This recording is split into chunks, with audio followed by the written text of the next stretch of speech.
खोथा ओंखारदों बे बेलायाव बर' माहारिनि आयदाखौ लानानै गुरुत्व होनाय बायदि नुनो मोनाखै बेयाव मा बुङो आदाया? एनएसियानजों सावरायनाया सोलिबाय थादों बेखौ जोङो नुदों। नाथाय 25 बोसोर जाबाय एनएसियानजों सावरायनाया दासिमबो जेंना सुस्रांनायखौ जोङो नुनो मोनाखै। बोसोरथाम बोसोरब्रै सिगाङाव जोङो खोनादोंमोन जे बोसोरथाम सिगांनि ख्रिस्टमासावनो बिथांमोननो माबा मोनसे बान्था होगोन, बिनि नेक्स्ट बोसोराव बेबायदि बोसोरथामसो बारलांबाय आरो बावैसो जोङो खोनादोंमोन नैबे बोसोराव जे 15 आगस्टनि सिगाङावनो माबा मोनसे होगोन, बेयोबो जायाखिसै। आरो दासो मैया दाख्लै खोनादों जोङो जे नैबे 31 अक्ट'बरनि गेजेरावनो एनएसियानजों माबा मोनसे सुक्ति जासिगोन होननानै। नाथाय 24 अक्ट' खालि जोङो मिथिनो मोनबाय मोनाबिलियाव जे बिथांमोनजों जि सावरायनाय जादों बेवहाय जेबो फिथाइ थायाखै, दाबो जेबो गरन्थ'आव फैनो हायाखै। दा नंखायनो बे जेंनाया माला सुस्रांजागोन बेखौ बुंनो हाया, बेबायदि मोनसे खौरांखौ मिथिनो मोन्दों। दा बड'लेण्डनि बेलायाव बा बर' माहारिनि बेलायाव जे भारत सरकारा दासिमबो मोनसे स्पष्ट मोनसे जेबो बेबायदि थांखि लानानै एबा आयदा लानानै दिनैसिमबो सावरायनायखौ जोङो नुनो मोनाखै। बिथांमोननि अफिसारफ्रा जोंजों खनले सावरायदों। पलिटिकेल लेभेलावबो सावरायनाया जाया नङा जादों खनसे खननै।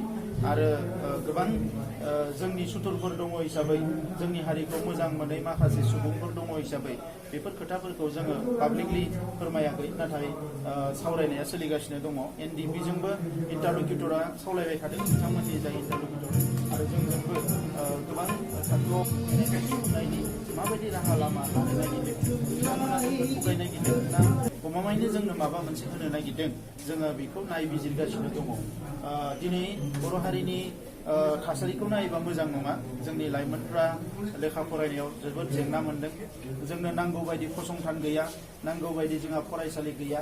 बेजों लोगोसे रांखान्थि जौगानायनि जिफोर हाबाफारि जानांगौ बेयो नांगौ बायदि जायाखै। साख्रि बाख्रि मोननायनि खाबु जोंनि लाइमोनफ्रा मोनाखै। गासैबो बिथिंनिफ्राय जोंनियाव जेंना दङ। राव थुनलाइ हारिमुनि बिथिङाव जेंना दङ। दा बेफोरखौ लानानै जे बे जेंनाखौ सुस्रांनो थाखाय माबायदि रोखोमनि मोनसे एरेन्जमेन्ट मोनोब्ला, माबायदि रोखोमनि मोनसे एकर्ड मोनोब्ला बर' हारिया फैगौ समाव मोजाङै रायजो जानो हागोन, बेफोर बिथिंफोरखौ जों नोजोर होगासिनो दङ। आरो नैबे समाव जोङो सोमावसारनायखौ बायदिसिना सामाजिक हाबाफारि जाबाय थादों हिसाबै जोङो साननैसो सोमावसारनायखौ दोनथ'दोंमोन। नाथाय नभेम्बर मासनि उनाव जोङो बेखौ नभेम्बर मासनि गेजेराव जोङो सानफिनगोन। आरो बिनि थाखायनो भारत सरकारनि मानसिफोरखौबो जोङो सावरायनाय समाव बुंबाय थादों जे दुलाराय बर' फरायसा आफाद आरो बर' रायजो राजाफ्रा जोंनि गांनाय उखैनायखौ जुदि सुफुंनोब्ला गभर्नमेन्टआ जोङो जोंनि सोमावसारनायखौ लांबाय थागोन।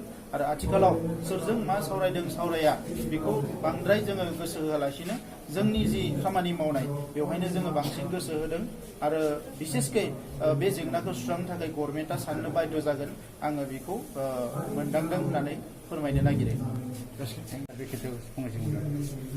गुबैयै जि मोनसे असामाजिक सुबुं बेरेखा हाबाफारिफोर दिनै जिफोर सोलिदों जोंनि ओनसोलफ्राव, बेखौ नुनानै जोबोद दुखुनांथाव मोनसे थासारि नुदों।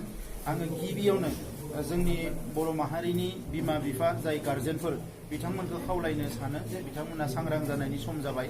गावनि गथ'फ्रा स्कुलाव फरायदों, कलेजाव फरायदों, बिसोरो कलेज स्कुलाव समाव सहैदोंना सहैयाखै, समाव न'आव सफैदोंना सफैयाखै, स्कुल कलेजनि अनगायै गुबुन समाव बिसोरो मा खामानि मावदों बेफोरखौ एसे नोजोर होनांगौनि सम फैबाय। मानोना बिथांमोना बै न'खरनि इयुनजों लोगोसे माहारिनिबो इयुन। आरो बेजों लोगोसे आं फरायसुलिफोरखौ खावलायनो सानदों, दिनै फरायसुलि लाइमोनफ्रा गोबां सुथुर दङ। सुथुरा आं बेखौनो बुंनो सानदों जे बिथांमोनजों फिजिकेलि नांलायग्रा खमलायग्रा बे सुथुरखौ आं बुंनो सानाखै। नाथाय जिफोर असामाजिक हाबाफारिफोर, दिनै ड्राग्सनि खोथा गोबां ओंखारदों। बर' लाइमोनफ्राबो दिनै ड्राग्सनि फारसे एसे माने एट्रेक्सन जानायखौ जों नुदों। सोरबा भिक्टिमबो जाबाय, ड्राग्सनि भिक्टिमबो जादों। दा बेफोरो सासे मानसिनि जिउखौ धंस' खालामनायजों लोगोसे न'खरखौबो धंस' खालामो। जोंनि लाइमोनफ्रा साननांगोन जे बिमा बिफाया जोबोद अनै फेदेरो, नाथाय सेंग्रा देरनायनि उनाव ड्राग्स जानानै जेब्ला बियो नोरजिया जायो, बे गावनि देहाखौ फाहामनो थाखाय बिमा बिफाया जोबोद खस्थ' खालामनो गोनां जायो, रां गारनो गोनां जायो, समाजाव मान सनमान गैयै जायो। दा बेफोर बिथिंखौ नायनानै आं बेखौनो खावलायनो सानो बे ड्राग्सनिफ्राय जोङो सांग्रां जानांगौ। आरो गुबुन फारसेथिं जोंनि लाइमोन हिन्जावसाफोर बिथांमोननि सायावबो गोबां बायदिसिना रोखोमनि थासारिखौ नुनो मोन्दों। गुबुन हारिनिफ्राय गाज्रि नोजोर नायनाय, गुबुन माहारिनि लाइमोन सेंग्राफोरनिफ्राय गाज्रि नोजोर नायनाय बायदिसिना थासारिफोरखौ नुनो मोन्दों। दा नंखायनो जोंनि लाइमोन हिन्जावसाफ्राबो जाहाथे बेफोर बिथिङाव सांग्रां जायो। गिनांगौ जेबो खोथा गैया, जोङो जायखिजाया थासारियावनो जुजिनानै आवगायलांनांगोन। नाथाय नैफोरबायदि गाज्रि थासारियाव जाहाथे नाङा फाङा रावबो गाब्र'आ, बिनि थाखाय बयबो नोजोर होयो। जायफोर सुबुङा सासे मानसिजों रायलायो, हिन्जावसायानो जा हौवासायानो जा, बै सुबुंफोरखौ जाहाथे एसे नोजोर होयो। बे माबायदि सुबुं, मा रोखोमनि सुबुं, बेफोरखौ नोजोर होनानैसो बै मानसिफोरजों जाहाथे सावरायनायफ्राव जोङो साबधानै सावरायो, आं बेखौ खावलायो। आरो गुबुन मोनसेया जाबाय साइबार क्राइम। दिनैनि समाव साइबार क्राइमावबो गोबाङानो गोग्लैयो। ससियेल मिडियायाव नाङा फाङा आपल'ड खालामो, नाङै खोथाफोरखौ बुङो, बिनि उनाव साइबार क्राइमाव गोग्लैयो। सोरबा गुबुन हारिनि मानसिफ्रा जोंनि हारिनि मानसिफोरखौ प्रभक खालामनो थाखाय, रागा फोजोंनो थाखाय बायदिसिना खोथाफोरखौ बुङो। आरो बेवहायनो जोंनि मानसिफ्राबो बायदिसिना खोथाफोर बुंनानै दिनै साइबार क्राइमाव गोलैनो गोनां जायो। दा बियो मोनसे गोख्रों मोनसे आयेन दङ।